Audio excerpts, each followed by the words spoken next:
The Tomb Raider series has been a little quiet since 2015's Rise of the Tomb Raider. However, in the last month, we've had both a new Hollywood interpretation of the recently rebooted franchise and a glimpse into the future of Lara in the video game sphere. That said, since the energetic, albeit short, teaser for Shadow of the Tomb Raider dropped last week, I've revisited Tomb Raider 2013 and its sequel, which got me to thinking about some of the stronger and weaker components in said games, and how I would like to see them implemented in the next installment. Call this video a wish list of sorts. Small but open level design. Both Tomb Raider and Rise of the have at least two what I like to think of as jungle gym areas. Open, multi-leveled locations to climb around in and explore, craftily designed to hide all manner of enemies, resources, animals, treasures, and tombs. These areas transform the nature of play to something a little more freestyle, and because it's so cleverly designed, it, in my view, easily allows for the player to balance the feeling of adventure and survival, to set the pace, as it were, for themselves. In terms of design, I feel that these games are regularly compared to Naughty Dog's Uncharted quadrilogy, which was somewhat ironically compared to the previous Tomb Raider games in turn. It really is a cycle. But I feel the clearest influences, in terms of game world design, is Rocksteady's first Batman title, Arkham Asylum. Like Batman Arkham Asylum, both TR 2013 and Rise execute gear-gated base camp hub areas equally well, more so within the beautifully constructed island location of Yamatai. One big difference that makes sense in context to Tomb Raider's narrative is the use of fast travel, accessed via campfires, where Lara is able to take stock and retool before adventuring out into the wilds. It's another feature technically present in both games that I greatly enjoyed, and also opens up entirely new possibilities within these levels as you strengthen your weapons or acquire new gear over time.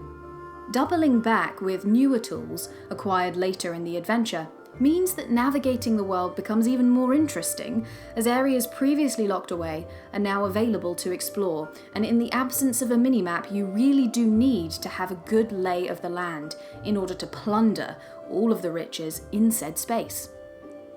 So, both the jungle gym-like base hub levels and fast travel feature add up to something really quite enjoyable if you want to explore the terrain and hunt for treasure.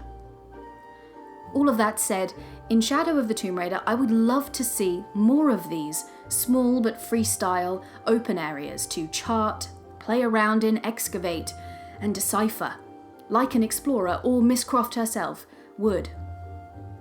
Visual excellence. To start, Lara's overall aesthetic concept is frankly stunning. How they managed to update her look, while somehow staying true to the iconic image we all know, is incredible, and was, I can imagine, quite the daunting task. She's still beautiful, of course, but Lara now has the athletic build of a person you could imagine mountaineering, water sporting, or adventuring on a global scale, which reflects the series' new realistic slant. As shallow as this all sounds, a character's look contributes to their believability and identity. Also, how the player understands and connects with that character. Thus, it's important, especially so for a game such as this, i.e. with narrative focus and a famed history.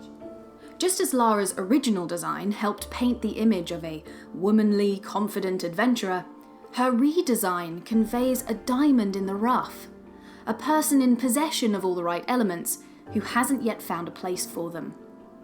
The real achievement here is that two completely different character types are able to exist within one iconic silhouette.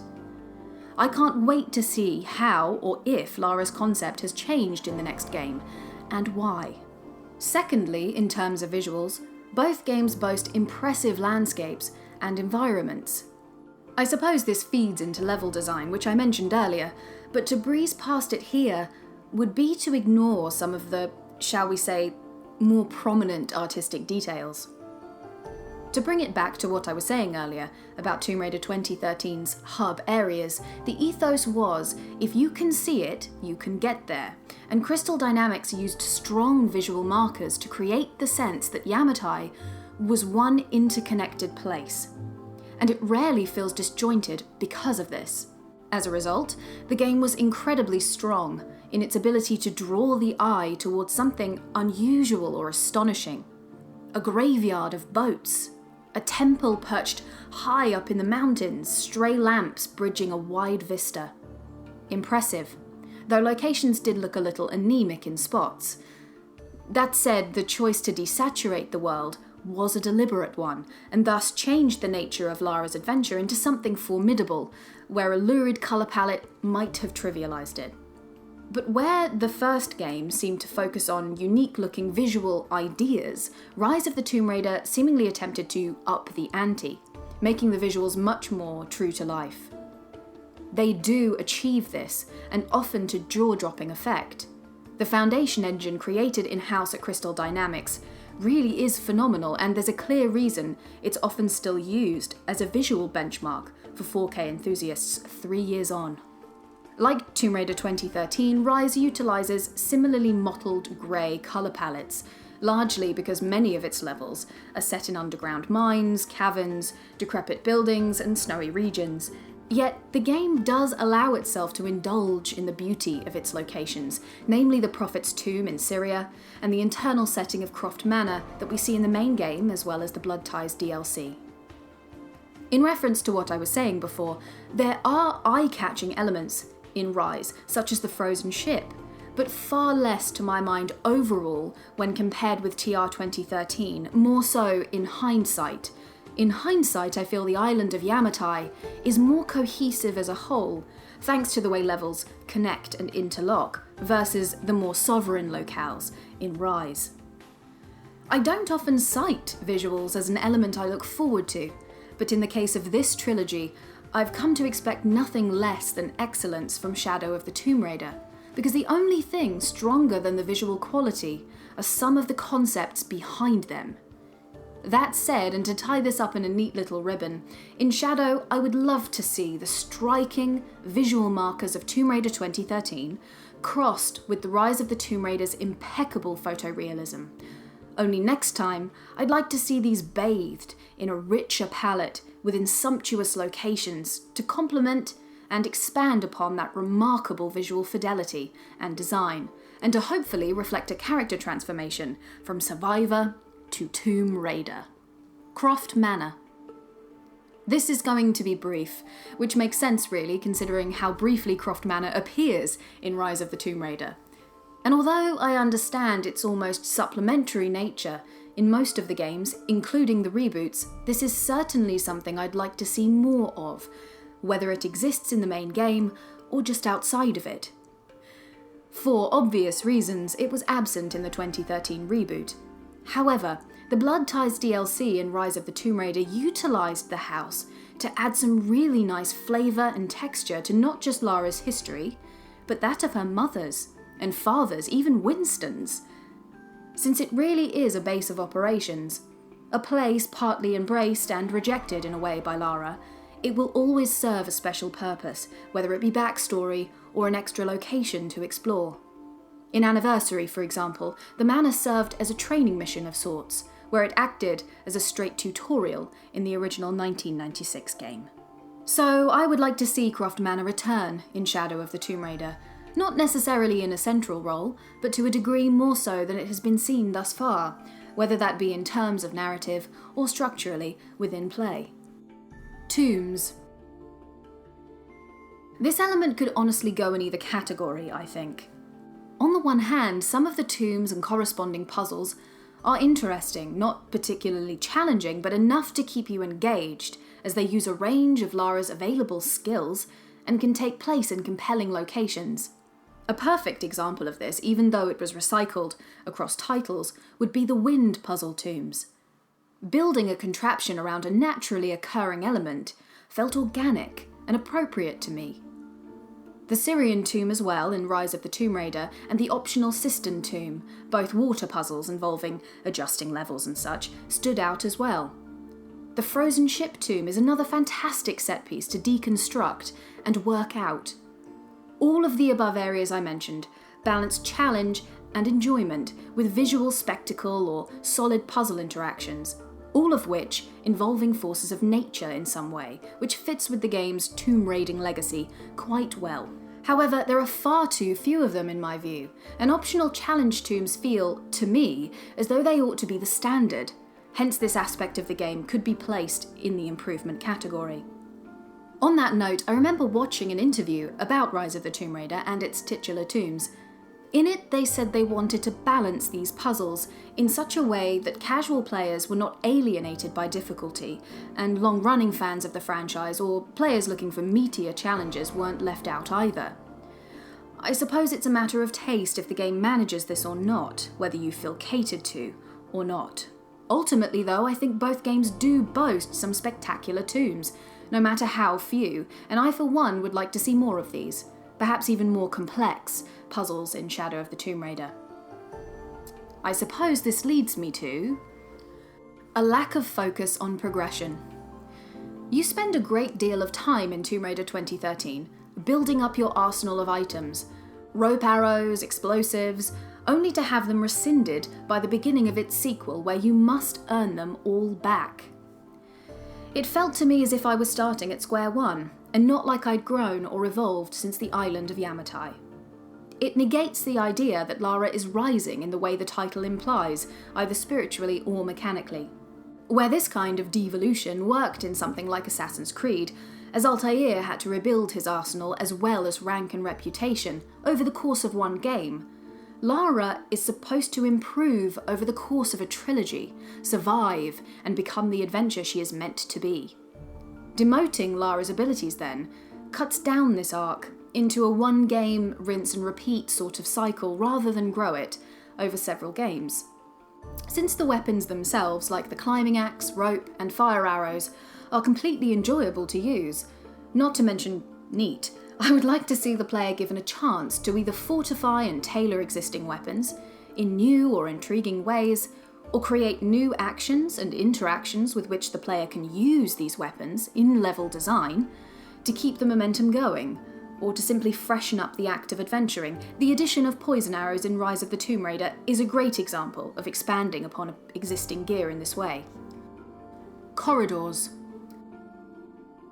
Not literal corridors, but linear combat sections that funnel you through in such a way that feels cramped and claustrophobic to play, less to atmospheric effect, but in a limiting fashion, structurally. Outside of the base camp hub areas, combat is, on occasion, limited to what feels like a narrow corridor packed tight with people, toting shotguns and grenade launchers. For instance, the first combat area in Rise starts superbly with an open area emphasising a strategic approach to encounters. The game then deviates into shooting galleries, which feel somewhat unnecessary to me, not in their nature, but how the action or combat in this adventure is implemented. Enemy AI is erratic. The cover system feels a lot like scrambling about without any clear direction, and though a lot of heavy-duty weaponry is used, encounters are often intimate, face-to-face and right up on top of you. And speaking in terms of narrative, that Lara is as equally equipped in these instances only takes away from the themes of survival as well.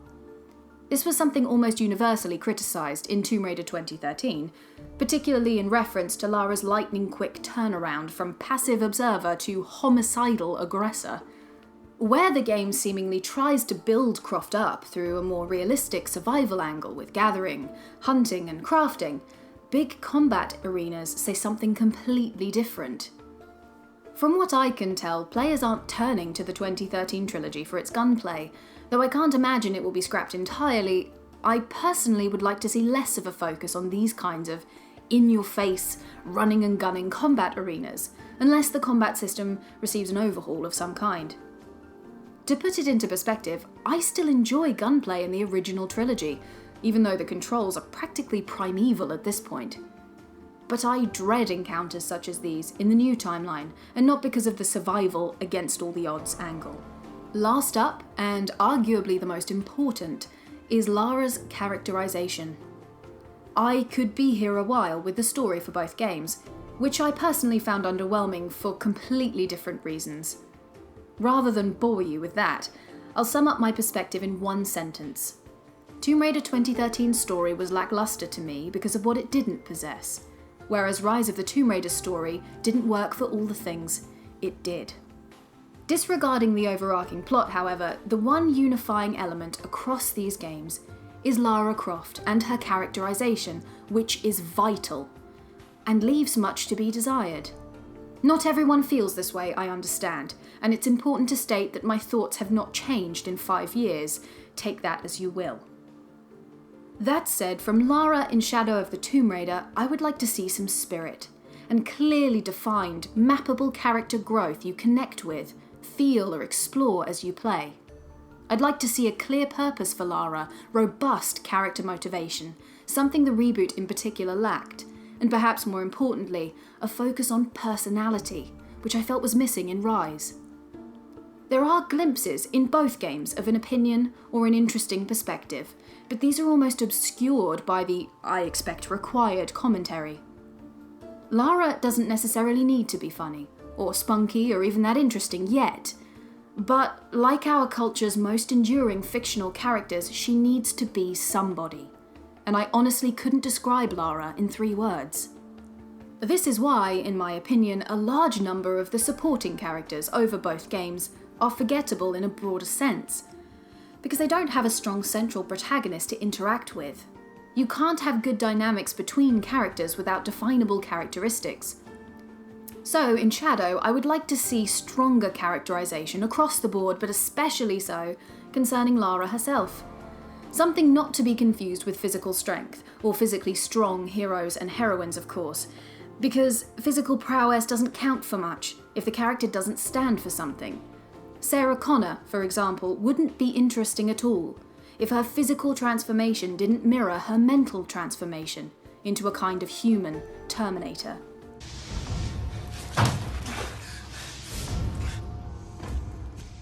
And what is it that Lara Croft stands for in the reboot trilogy? Is it her legacy? Her friends? Adventure? Treasure? Maybe a bit of each. Maybe none of the above. I don't really know.